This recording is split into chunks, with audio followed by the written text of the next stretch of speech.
Hello and welcome back. Today we're going to have a look at an interesting one, and that is a Benrus. So not done a lot of Benruses through the years, but this one is a little bit interesting, known as a dial Rama. And the general idea is that you have a jump hour. You got the second hand, this is disc turning in the middle. And well, the hour jumps. So the one thing that's funny on this is that it seems like the dial's upside down. So I think that might just be a case that you could put the dial on both ways, I'm not sure. Or maybe it was for a person who would wear his watch on his right arm.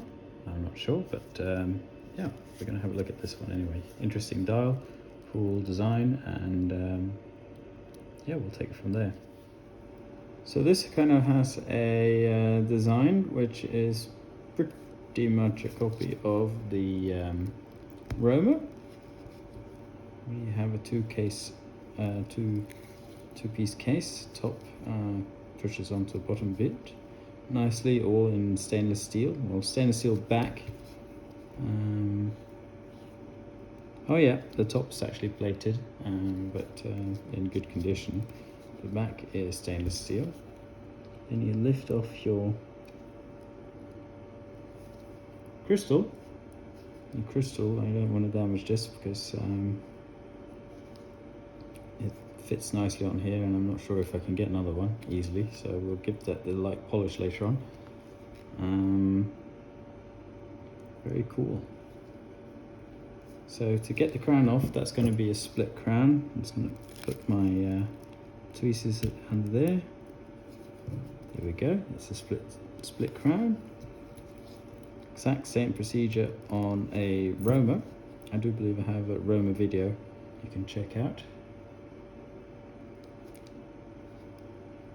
Okay, I'm trying to lift the movement off, but the dial seems to be coming off.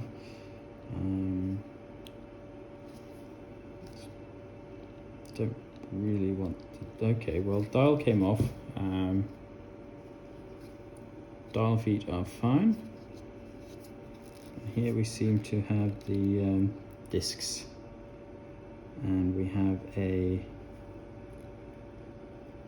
so that's where the dial comes on.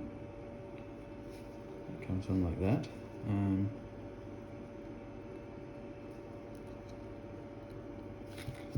Okay, this disc is loose, which holds the dial in, so I think we can basically just turn it around, pop it down. Let's see, with the crystal, and the crystal will hold it in place.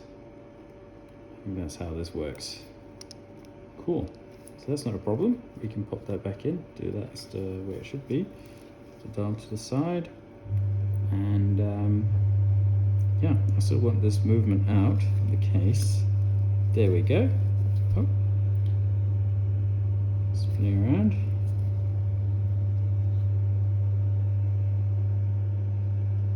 I cannot see what movement it is straight away, but it's definitely a modified Swiss movement. Very nice decoration actually.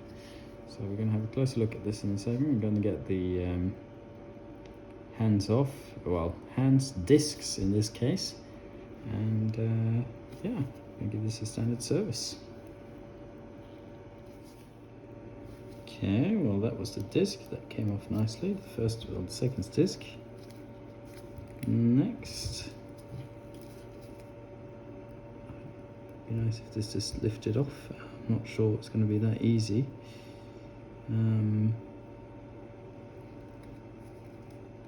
Brain on for a second. So what I have is, this is like a hand, this one big hour hand, oh, minute hand, sorry, and it's pressed onto the cannon pinion in the middle there, but I don't have any real leverage to get it off. So I'm going to try with this to get underneath the corner, underneath like that. Problem is it slips you can see I just did there. So I need to kind of secure this and try and push it up. If that doesn't work, I'm going to try and get a it's tight. Come underneath it to push it out. It'd be easy to put this on, but yeah, that's what I got to do.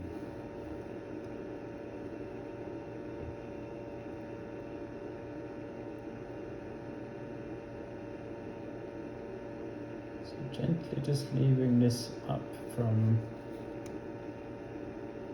different sizes here. I can see it's moving off the, here we go. We got it off. Yes. Nice. We got the minute disc off. And that was, as I suspected, just pressed on like a normal minute hand. And now we have the disc, which of course turns once an hour. We go to lift off that. I think it's just going to be a simple operation like that. Easy lift off and very clever. Here we have a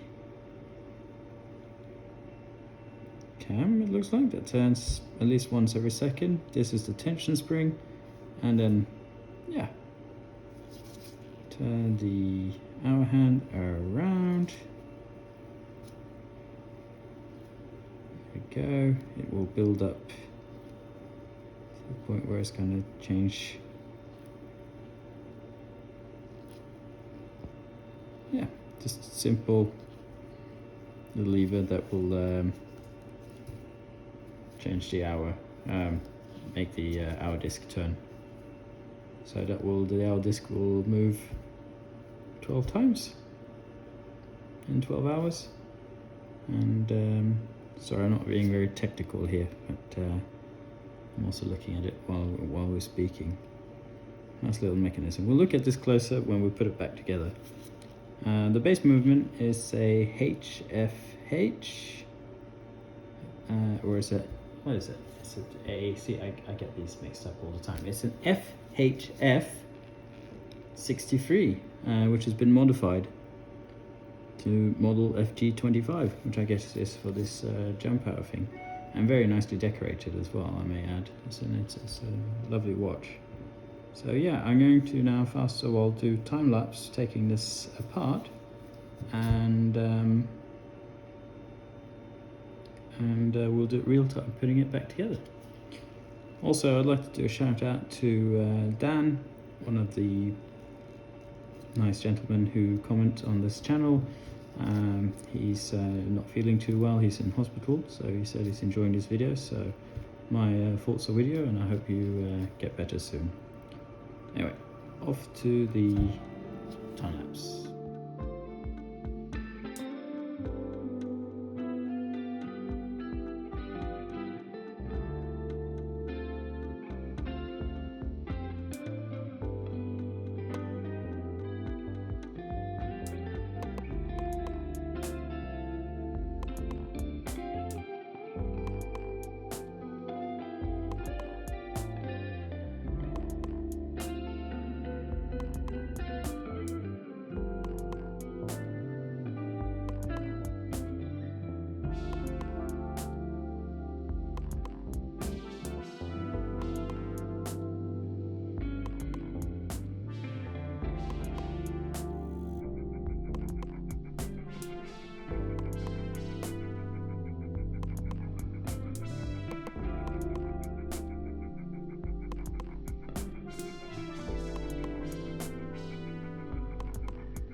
In order to save some time, I've already fitted the shock protection jewels on this movement.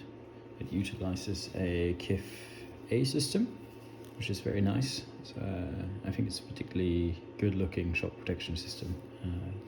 It's functional and decorative. You see some previous watchmaker has been touching this movement without any gloves, leaving his fingerprints, which is etched in for all eternity onto the base plate. But that's okay. That's the way it is sometimes. I'm not going to do that, hence my nitrite gloves. But the balance is moving very nice and freely in all different positions. So now I've also, you can see the bottom here, I've also fitted the cap jewel for the escape wheel and a little droplet of oil in there as well, so that's ready for when I put the gear train back in.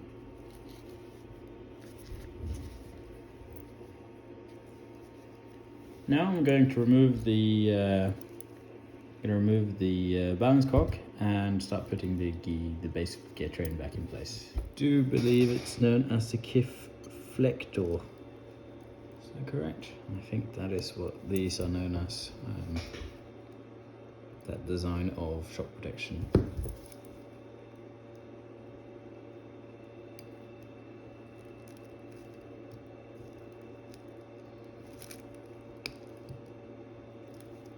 Sometimes these bridges are pretty tight on here. Well, in this case the balance cock. Carefully remove that. There we go.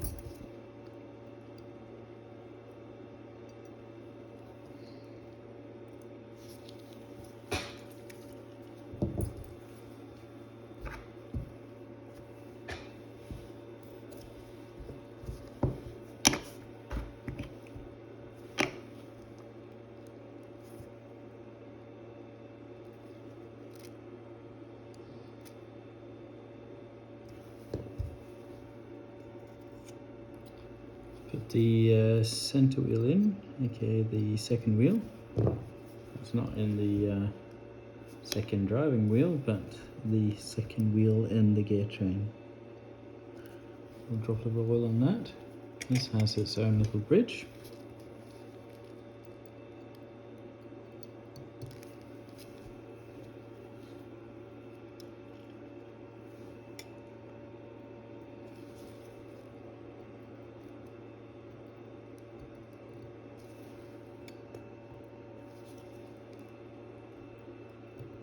Nice finish on the screws on that bridge as well.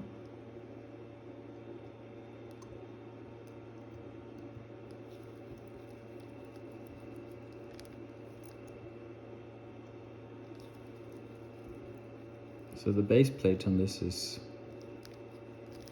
tidy in terms of decoration. It's a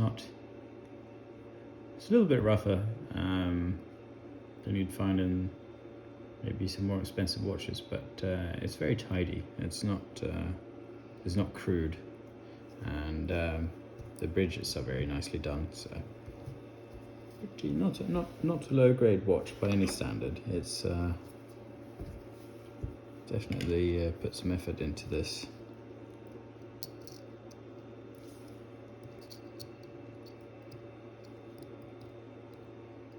There's the barrel in place.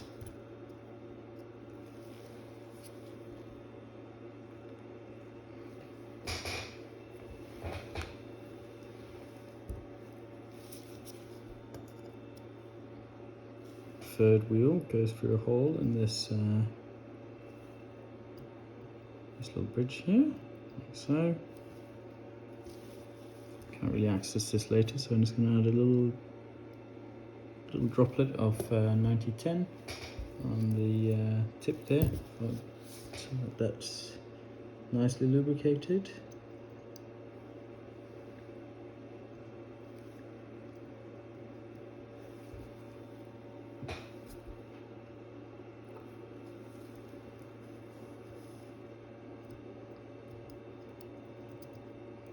The escape wheel, very important to not forget, and I almost did, and that is to fit the setting lever screw in before I place the bridges in place. By giving that this little droplet of oil on the side, oil or grease, and that will just allow that not to rust in place should you have water ingress, or at least it would help prevent it. Now I'm ready to fit the bridge for the gear train. I'm going to look at this under the microscope because I want to make sure that none of these pivots accidentally are not in the right position. And we've got those pivots lined up nicely and the bridge seems pretty stable, so I'm going to pop in the bridge screws. Gotta say, it's a very nice finish on the gear train on this as well. It's good quality movement. Interesting to see how it performs later on. I'm sure the jump minute function is going to put a little bit of strain on the amplitude, but it should be fine.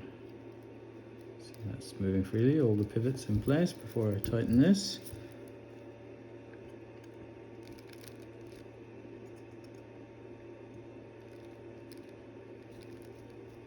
There we go, very nice. I'm going to put a tiny droplet of oil on the side there for the barrel. Then we can fit the barrel bridge. Very nice condition, no wear in the hole for the barrel bridge, which is nice because this bridge is fairly thin and I would not, well, I can rebush it, but it's a bit of a challenge. The thinner your plates are, more challenging the rebush will be because of the thickness of it.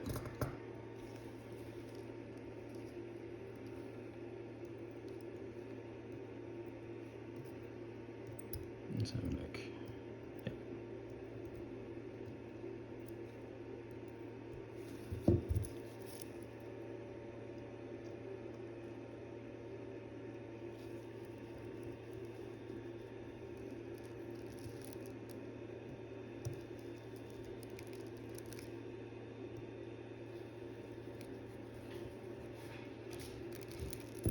Really nice shiny finish on these plates, and this one is in good condition. You can see, you know, it's a bit risky as if you have a bit clumsy watchmakers, you'll get nice big scratches all over that. But so far this has survived lovely. I wouldn't be surprised if this watch has never been serviced before actually. But yeah. My goal when servicing a watch is to give you the impression that nobody's been there, or at least, or, you know, it's just become clean and any problems sorted. Hopefully working as it should. That's kind of the goal. I don't want to advertise that somebody's been in there mucking things up. Really nice decoration on the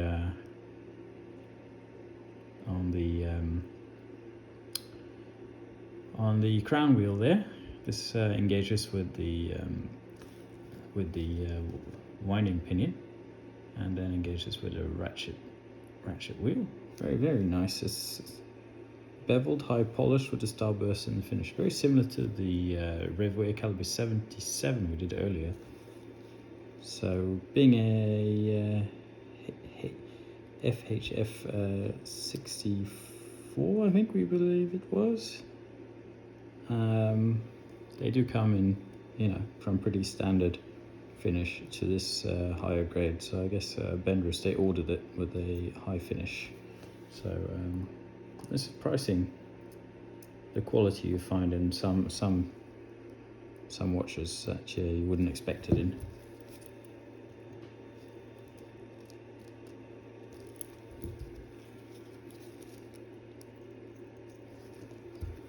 Oh, we might as well fit the crown wheel as well. Again, quite a nice finish on that. Actually, very nice finish. Starburst, good quality as well. Polished beveled edge, lovely.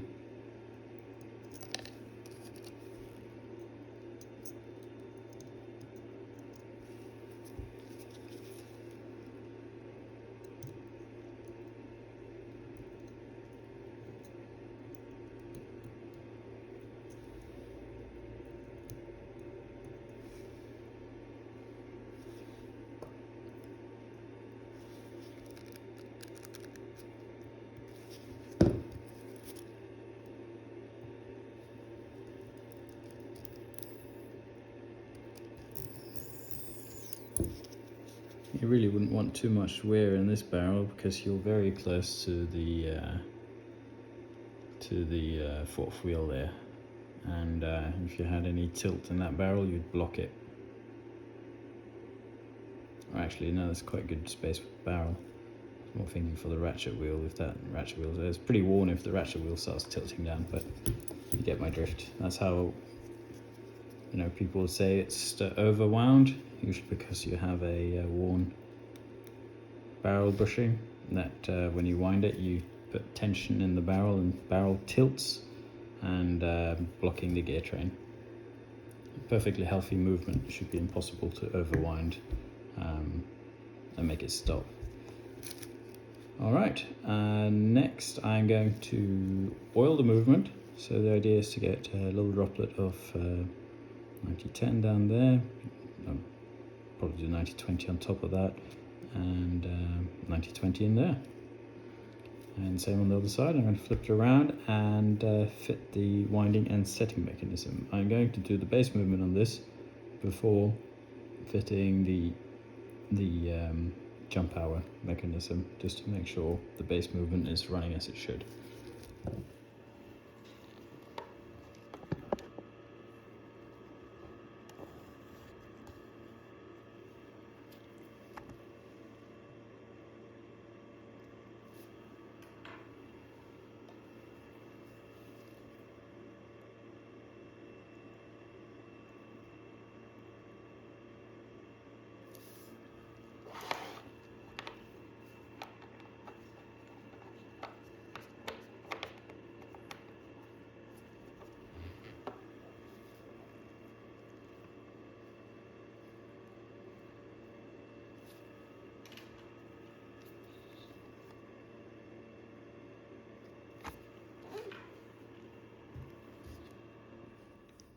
And we have a little covering bridge that keeps the intermediate hour wheel in place. Well, it helps if I put it in correctly. That comes over here.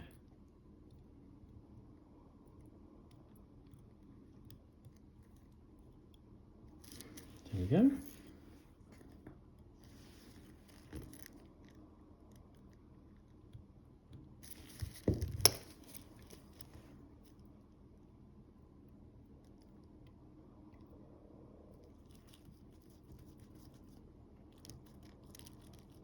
You notice the screws are a little bit more crude on the dial side here, and also the surface compared to the finishes on the bridges, but still fairly tidy and looking pretty good.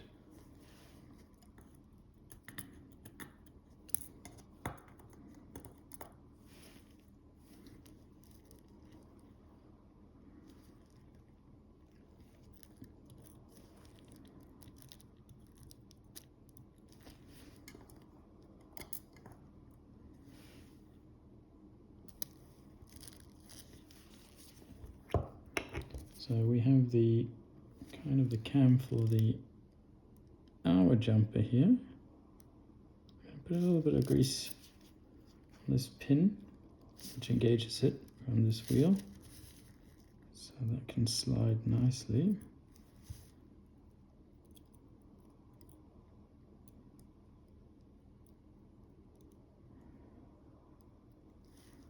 And there was a left-hand screw on this, which is not marked, so luckily I did not break it. I don't have any paper on this.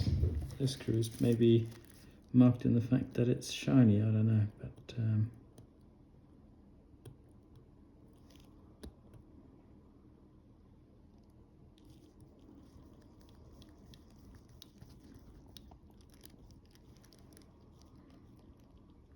we go.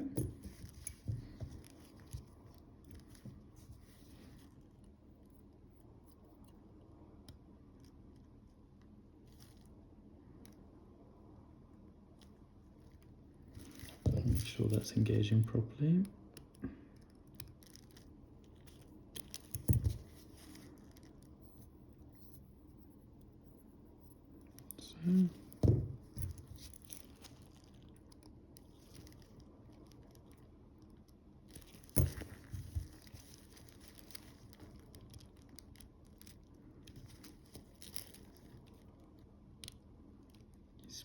It's going to be a bit of a pain when you're testing something. No, that's not in correctly. Let's try and do this again.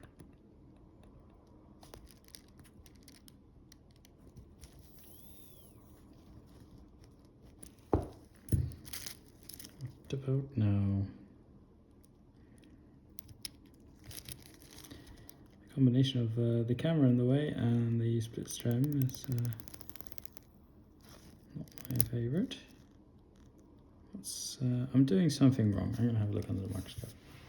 I said I was doing something wrong, and that's because I forgot this little tube here. So let's try this again. Wheel.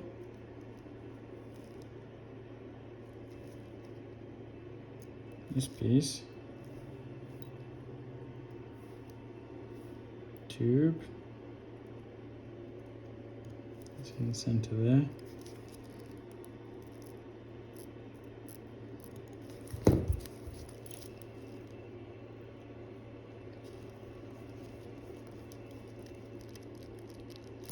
Secure it,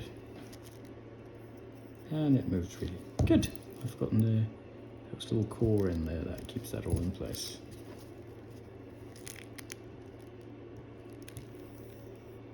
So now I've got pretty much everything in place for on the dial side here. I'm going to flip it around, put the palette and palette bridge back on. I'm going to wind it up, take it on the time graph, see how it performs, adjust it, and then we're going to fit the hour jumper mechanism.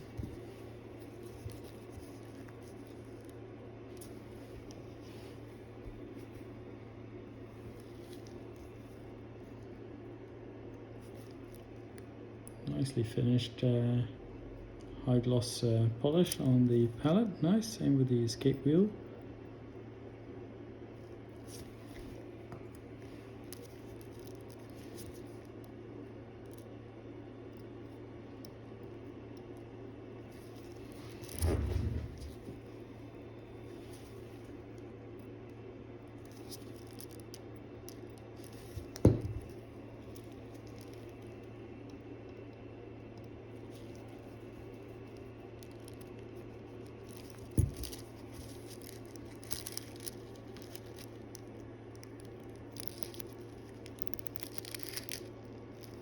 So now I can wind a watch, but before I put the balance in, I'm going to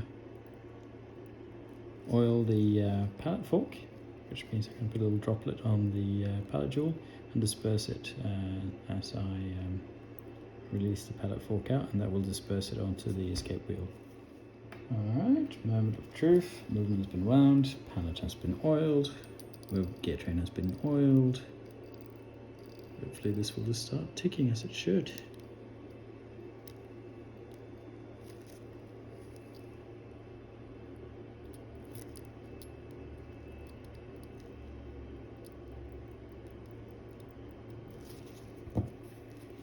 Nice, it's a good start.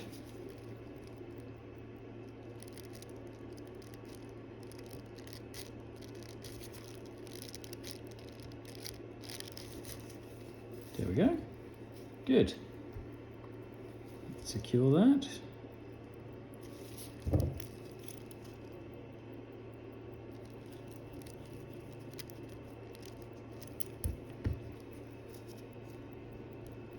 And put this on the time graph, see how she does.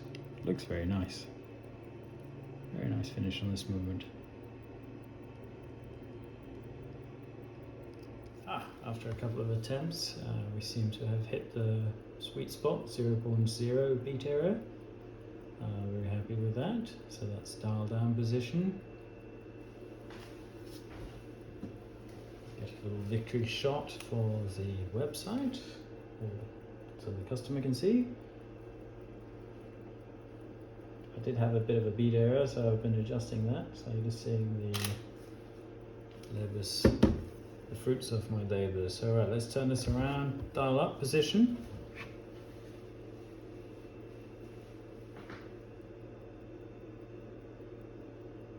A little bit of variation there.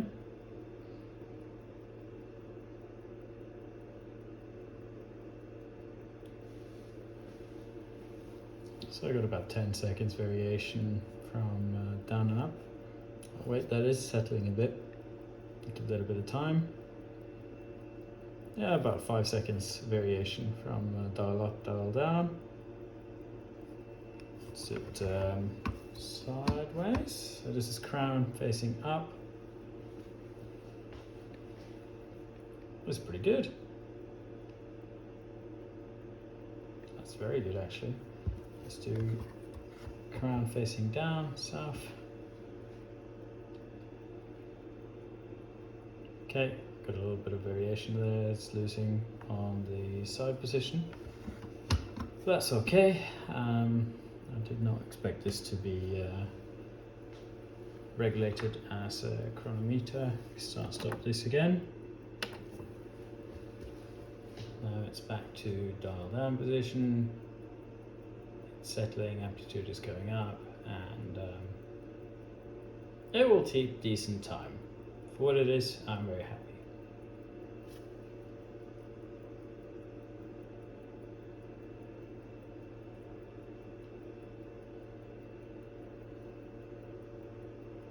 We only got a couple of more things to fit actually, and we can put the discs on, and that's these two springs. I think, let's have a look. There was a way of putting these down. One is a little higher than the other.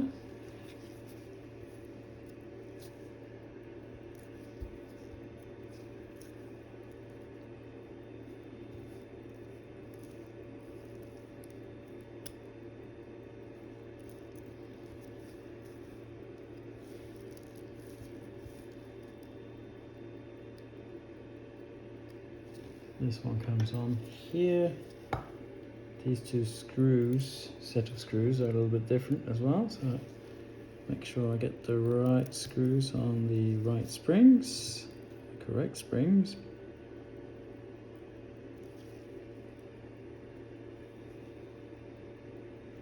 Let's see, this is not the correct spring for that spot.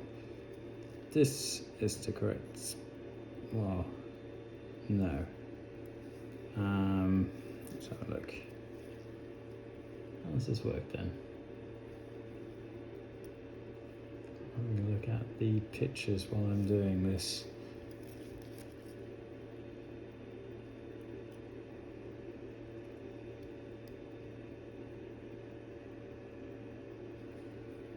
That's not correct. That's correct. This is correct. All right, good. It's not like I do too many of these, so must excuse me if I'm being a little bit slow. I'm going to try and get it right.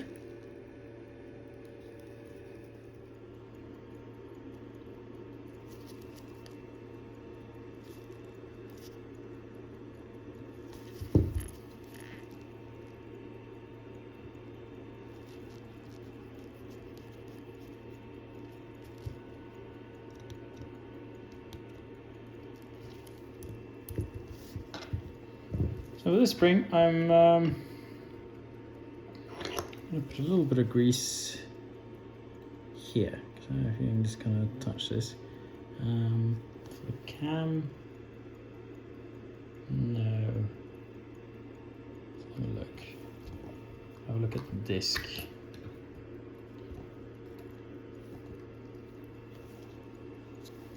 Disc comes on such. Around, just drop some little bit of grease on that as well.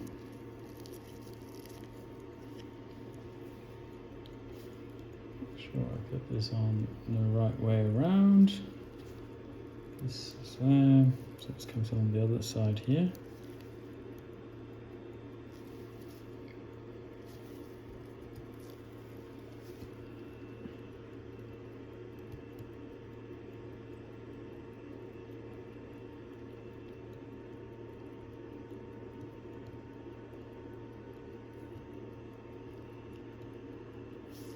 so.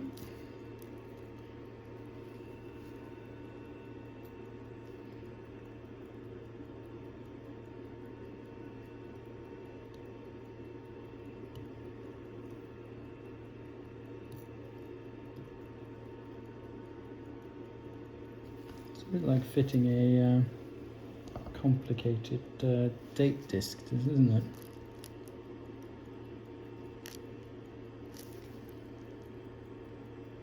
But instead of it moving once every 24 hours, it moves every hour.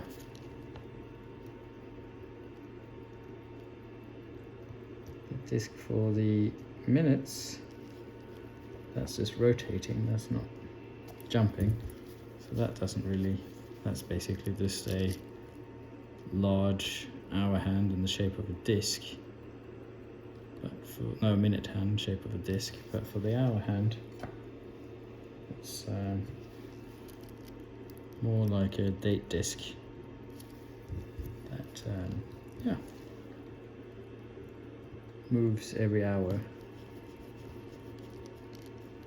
We're going to say goodbye to the dial side of the movement. Hopefully we don't have to see that again for at least 5 to 10 years. Till next time it needs a service. I'd love to do this watch again, no problem with that. Put a little bit of grease, lubricant on the pennant tube. Because this is a front loader, the dial comes on afterwards. I'm going to plonk this in here to make our lives a bit easier. There we go. In terms of our split stem.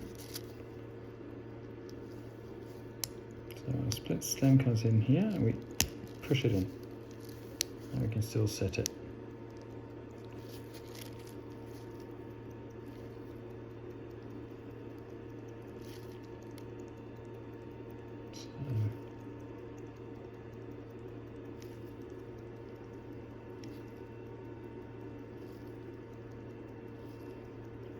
Okay, I think this is just to add a bit of tension to this, and this keeps the disc in place as it moves. And that little, put a little bit of blue grease on that. Little pin on the hour moving wheel here. Grease on that, so that help that slide. We can, I think we'll put some 90-20 on here.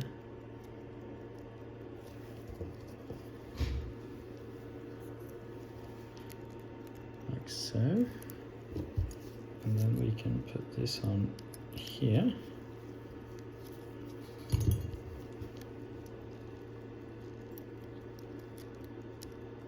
There we go. Let's see how this works. Oh, there we go. Every hour that moves nicely. So how we got to do this is we kind of need this to go exactly on 60, don't we? So we have the owner of this watch, I do believe, wears his watch on his right arm, like me. If anybody's wondering what I'm wearing today, it's this lovely little Lamania, unusual with a free hand. Anyway, back to the watch we're working on. So the trick now would be to hit this just as the hour passes, about there, and 0.0 northwards.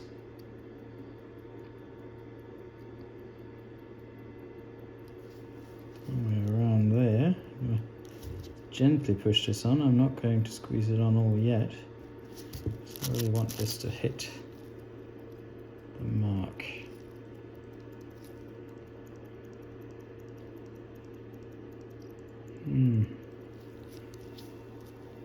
So if we just imagine this being here,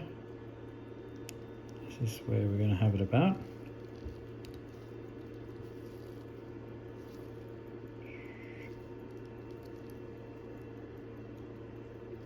it's close.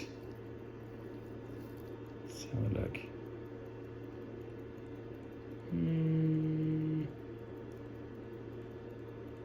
That is close, isn't it? A minute plus minus. Are we happy with that? Is that good enough, you guys think? Can I get it better? Let's have a look again. Coming up.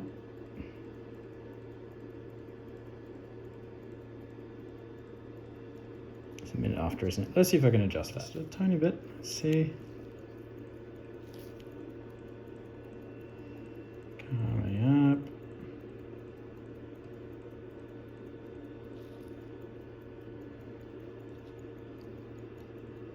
About 15 seconds after. I'll live with that. That's got to be close enough. Anyway, we'll pop this, take this off again. Like so. Now I'm going to press this down a little so that's secured.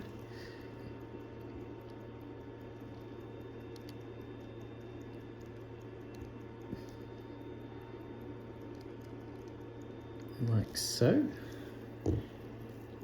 See if that's, make sure that disc does not touch the other disc and it does not allow the other disc to ride up into this. We're back to this now. You can see the disc is nice and flat and even, so that's not going to ride up. The last thing to put on here is this second disc that goes on top.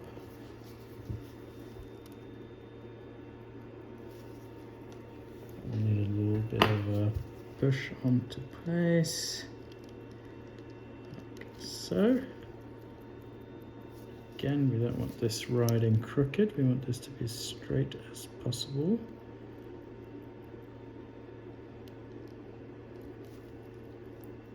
There we go, that's looking a little bit crooked. Let's see if we can straighten that out.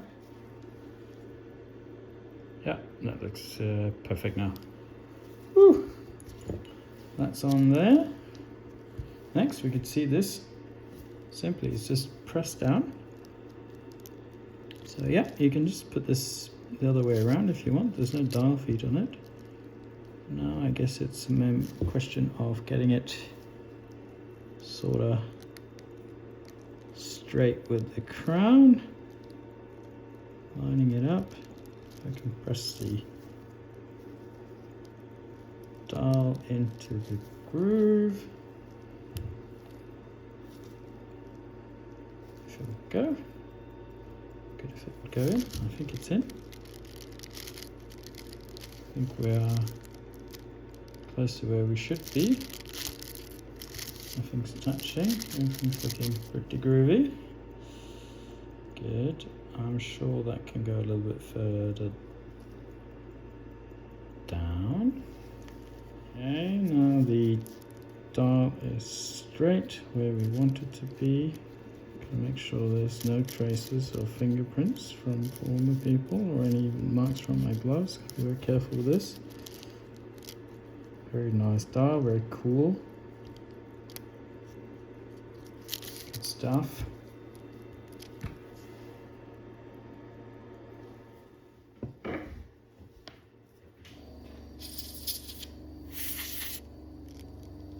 On with crystal. Nice. We're giving it a little bit of a polish. And now for a very satisfying part of the service is to simply just put this case, squeeze it between the case and crystal. It's got a nice fit. And look at that. That is fantastic. I want one. I'd love to wear this. This is really cool. That was the time. It is, at the moment, it's 3 o'clock exactly. So, you can quick set this as well, quite clever. Very nice.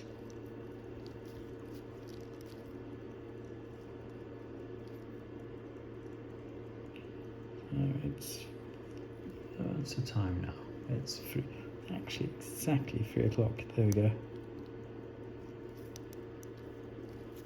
Now that's cool. That's very cool. I don't have to set the hands for taking the photo of this. This is where it should be. Very nice. Oh, got stain from the water cleaning. I'll clean that away in a sec. Super cool. Right. I'll put this to the side, test it, make sure it works as it should, and it can go back to its owner. Hope you enjoyed this video, and until next time, have a good one. If you like this kind of stuff, please check out the website, mitka.co.uk. That is my website where I post about these kind of things, movement reviews, some watches for sale, if you like vintage stuff, unusual stuff that's already been serviced, and comes with a warranty from me because I have serviced them. Check it out at mitka.co.uk. There are also links to do some movement reviews. Yeah, lots of fun stuff. And if you like the videos, check out the channel, and there's plenty of stuff on watch services. Hopefully something you'll enjoy there. Also, if you're into vintage cars, I'm very into vintage cars, so you'll also see that on my YouTube channel. So yeah, again, until next time, have a good one.